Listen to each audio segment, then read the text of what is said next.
Assalamualaikum warahmatullahi wabarakatuh. Perkenalkan, saya Yusa Lazwa Irhami dengan nomor NIM 2020-53007. Nah, di sini saya akan memperkenalkan kelompok kami, yaitu kelompok 3. Yang pertama ada saya sendiri, Yusa Lazwa Irhami 2020-53007. Kemudian ada Muhammad Tanio Manunggal 2020-53010. Dan yang terakhir ada Muhammad Irfan Maulana 2020-53011. Nah, untuk kelompok 3 sendiri, kami mendapatkan bagian materi untuk menjelaskan tentang understanding risk management. Nah, apa sih understanding risk management?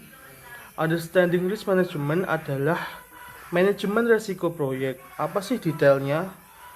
Manajemen resiko proyek adalah proses yang sistematis yang dimana bertujuan untuk merencanakan, mengidentifikasi, menganalisis, dan merespon proyek dengan tujuan untuk meningkatkan peluang dan dampak peristiwa positif dan mengurangi peluang dan dampak peristiwa yang bisa merugikan proyek. Nah, selanjutnya yaitu ada proses yang terlibat dalam manajemen risiko. Yang pertama ada perencanaan risiko, kedua identifikasi risiko, yang ketiga analisis risiko kualitatif dan analisis risiko kuantitatif. Nah, untuk lebih jelasnya, saya akan menjelaskan apa itu perencanaan manajemen risiko.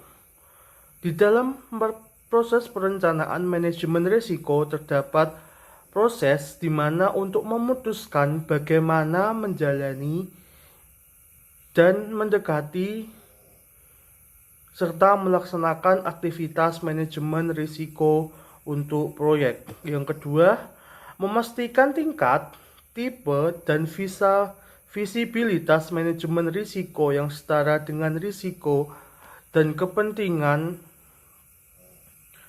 proyek bagi organisasi. Kemudian, menyediakan sumber daya dan waktu yang memadai untuk aktivitas manajemen risiko, serta menetapkan basis yang disepakati untuk mengevaluasi risiko. Selanjutnya ada identifikasi risiko. Apa sih kegiatan di dalamnya? Yang pertama ada menentukan risiko yang mempengaruhi proyek dan mendokumentasikan karakteristiknya. Yang kedua ada peserta yang terlibat dalam proyek antara lain manajer proyek, anggota tim proyek, anggota manajemen risiko, ahli teknis di luar tim proyek, customer, end user, dan ahli manajemen risiko, yang merupakan proses iteratif karena risiko baru mungkin diketahui sebagai kemajuan proyek melalui siklus hidupnya. Nah, kemudian ada analisis risiko kualitatif. Apa sih kegiatannya? Nah, yang pertama ada menilai risiko teridentifikasi menggunakan peluang terjadinya dan dampak terhadap tujuan proyek bila risiko itu terjadi, serta faktor-faktor lain seperti kerangka waktu dan toleransi risiko dari kendala biaya, jadwal, ruang lingkup, dan mutu. Kemudian yang terakhir ada analisis risiko kuantitatif, yaitu proses di mana yang mengerjakan berdasarkan risiko yang diprioritaskan oleh proses analisis risiko kualitatif, serta proses menggunakan teknik seperti simulasi Monte Carlo dan pohon keputusan yang bertujuan untuk pertama menghitung hasil yang mungkin dan peluangnya, menilai peluang untuk mencapai tujuan proyek, kemudian mengidentifikasi risiko yang membutuhkan perhatian paling besar dan menghitung kontribusi relatifnya terhadap keseluruhan risiko proyek, kemudian mengidentifikasi biaya, jadwal, dan target ruang lingkup yang realistik dan dapat tercapai. Kemudian yang terakhir ada menentukan keputusan manajemen proyek ketika beberapa kondisi atau hasil yang tidak pasti. Demikian penjelasan yang bisa saya sampaikan. Untuk penjelasan selanjutnya akan dilanjutkan oleh teman saya. Di sini saya akan melanjutkan presentasi dari kelompok 3. Di sini saya akan menjelaskan tentang strategi dalam manajemen risiko. Ada beberapa strategi, diantaranya strategi untuk risiko negatif, strategi untuk risiko positif, strategi untuk ancaman dan kesempatan, lalu strategi respon kontingen. Dalam strategi untuk mengatasi risiko negatif, ada 3 poin, yaitu avoid, transfer, dan mitigate.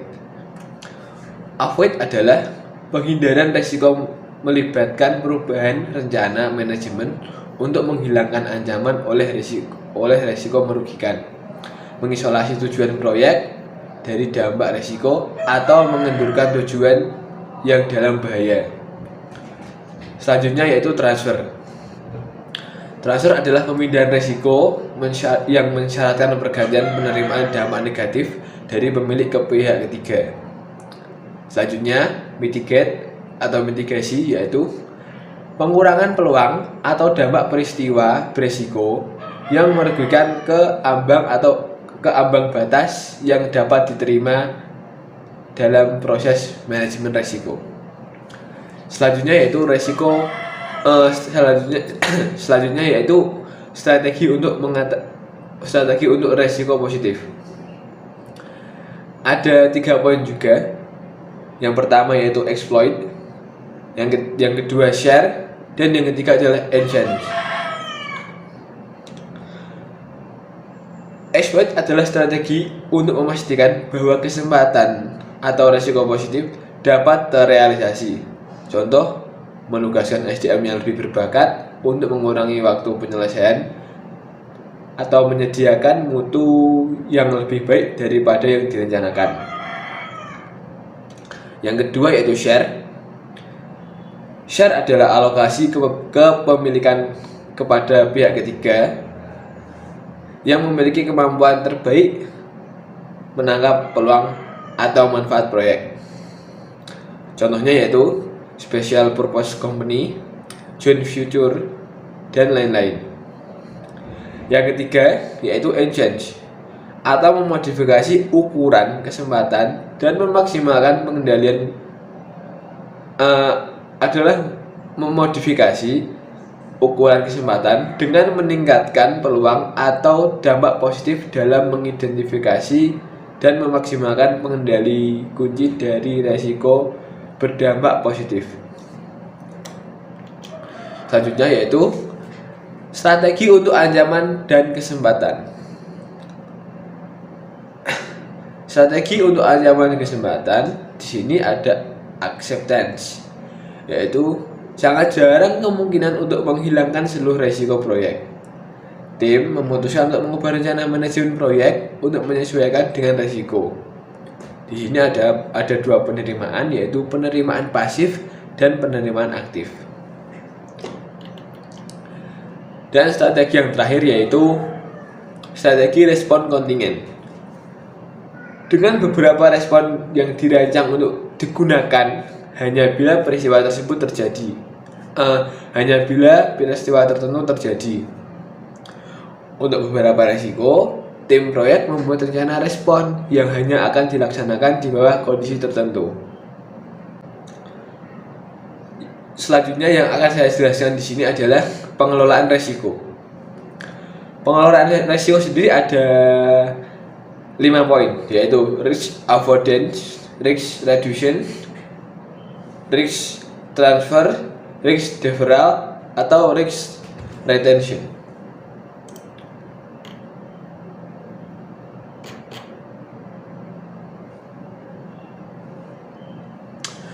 Untuk pengertiannya ini cukup mirip dengan strategi dalam manajemen proyek, yaitu untuk risk avoidance, yaitu memutuskan untuk tidak melakukan aktivitas yang mengandung resiko sama sekali. Dalam memutuskan untuk melakukannya, maka harus dipertimbangkan secara potensial keuntungan dan secara potensial kerugian yang akan dihasilkan dari aktivitas tersebut. Yang kedua yaitu risk reduction. Risk reduction ada atau disebut juga risk mitigation, yaitu merupakan metode yang mengurangi kemungkinan terjadinya suatu resiko ataupun mengurangi dampak kerusakan yang dihasilkan oleh suatu resiko. Yang ketiga yaitu risk transfer, yaitu memindahkan resiko kepada pihak lain, umumnya melalui suatu kontrak atau asuransi yang seperti kita ketahui ada asuransi A, B, C, dan D, maupun hedging. Yang keempat, risk deferral, yaitu dampak suatu risiko tidak selalu konstan. Risk deferral meliputi menunda aspek suatu proyek hingga saat di mana probabilitas terjadi risiko tersebut kecil. Hingga saat di mana terjadinya risiko tersebut kecil, kemungkinan ya. Yang kelima yaitu risk retention. Walaupun risiko tertentu dapat dihilangkan dengan cara mengurangi maupun mentransfernya, namun beberapa risiko harus tetap diterima sebagai bagian penting dari aktivitas. Oke, untuk penjelasan selanjutnya akan dijelaskan oleh teman saya. Terima kasih. Baik, di sini saya akan melanjutkan presentasi dari rekan saya. Di sini ada penanganan resiko. Yang pertama ada high probability, high impact, yaitu resiko jenis ini umumnya dihindari ataupun ditransfer. Kemudian yang kedua ada low probability, high impact, yaitu respon paling tepat untuk tipe resiko ini adalah dihindari. Dan jika masih terjadi, maka lakukan mitigasi resiko serta kembangkan contingency plan. Kemudian yang ketiga di sini ada high probability, low impact, yaitu mitigasi resiko dan kembangkan contingency plan. Kemudian yang keempat ada low probability, low impact, yaitu efek dari resiko ini dapat dikurangi, namun biayanya dapat saja melebihi dampak yang dihasilkan. Dalam kasus ini, mungkin lebih baik untuk menerima efek dari resiko tersebut. Di sini yang kelima ada contingency plan. Untuk resiko yang mungkin terjadi, maka perlu disiapkan contingency plan seandainya benar-benar terjadi. Contingency plan haruslah sesuai dengan proporsional terhadap dampak resiko tersebut. Dalam banyak kasus, seringkali lebih efisien untuk mengalokasikan sejumlah sumber daya untuk mengurangi resiko dibanding mengembangkan contingency plan, yang jika diimplementasikan akan lebih mahal. Namun, beberapa skenario memang membutuhkan full contingency plan, tergantung pada proyeknya. Namun, jangan sampai tertukar antara contingency planning dengan replanning normal yang memang membutuhkan karena adanya perubahan dalam proyek yang berjalan. Pengendalian dan monitoring resiko. Proses mengidentifikasi, menganalisis, dan merencanakan resiko-resiko yang baru muncul. Melacak resiko teridentifikasi, menganalisis ulang resiko sekarang, memonitor kondisi pemicu rencana kontingen, memonitor sisa resiko, dan mereview pelaksanaan respon resiko saat mengevaluasi keefektifannya. Tujuan lain adalah untuk memastikan bila asumsi proyek masih valid. Resiko sebagaimana telah dinilai berubah dari sebelumnya. Kebijakan dan prosedur manajemen resiko diikuti. Cadangan biaya dan jadwal kontingensi dimodifikasi sesuai resiko proyek. Nah, baik teman-teman dan Bapak dosen, presentasi dari kelompok kami sudah sampai bagian akhir. Selama presentasi, kelompok kami telah membahas tentang understanding risk management yang di dalamnya terdapat manajemen resiko proyek, proses yang terlibat dalam manajemen resiko, strategi dalam manajemen resiko, pengelolaan resiko, dan penanganan resiko. Baik, sebelum presentasi ini saya tutup, saya ada sedikit pantun. Siang-siang pergi ke kota, jangan lupa membeli alpukat. Sekian presentasi dari kita, semoga bermanfaat. Terima kasih. Wassalamualaikum warahmatullahi wabarakatuh.